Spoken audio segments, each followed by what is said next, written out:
VIRGO 26, a boy with a censer. A censer is one of those incense devices that you see in churches. So this is a choir boy, possibly dressed in his Sunday best, in his clothes, perhaps robes, serving the priest to generate an atmosphere of sacredness. The incense in a church creates quite a mood, very emotional kind of experience to smell incense.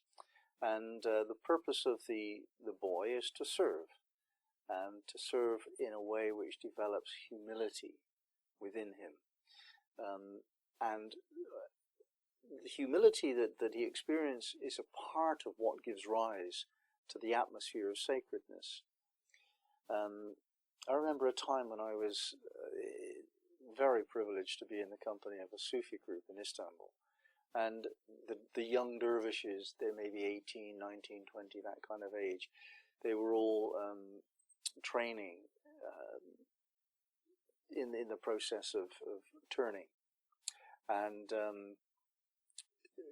turning is like burning off that which is false. It throws away all that cannot sustain this rigorous self-perfection exercise. And these young men would be the water carriers for the older men as they did their practice of zikr. And the young men, the dervishes, would walk with such a sense of humility. They had no sense of self whatever. All they wanted to do was to look at a man, it was all men in our group, just to see if he was looking for water, and offer the water if it was required, accepting the water back and moving on, without ever engaging the personality. Now this is the sense of personality, humility that we're talking about with this degree. The boy is expressing the fullest degree of service that he can reach. Now, we may think of humility as lacking power. The opposite is true. The power is not self-oriented. It is not ego power. But the atmosphere created by service and humility is almost tangible. There isn't anything quite like it, really. It's a passion. It's a kind of energy which enables us to do things which otherwise we could not do. Ritual is a magical practice. It generates the conditions where we can access higher states of self. And from those higher states of self, our creative power is enhanced.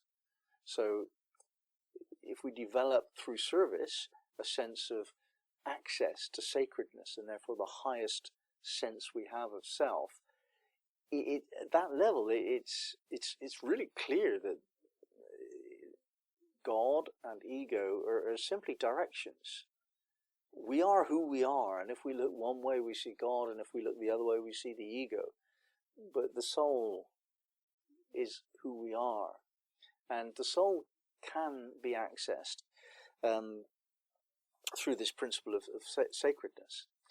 And we see the counter-distinction between self and God is a choice that we make. It's not real. There is no discrepancy between who we are and who God is.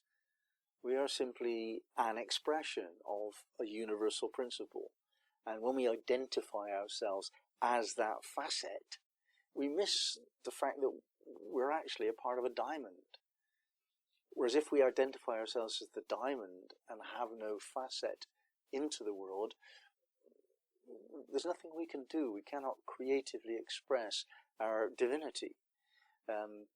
This is the mystery of the sign. The access to this level of service, this level of humility, opens a channel wherein the blessing just flows into the world. So that's the secret of it. Finding how to access the power of God in such a way as that it flows into the world, so that we can be conduits for universal energy.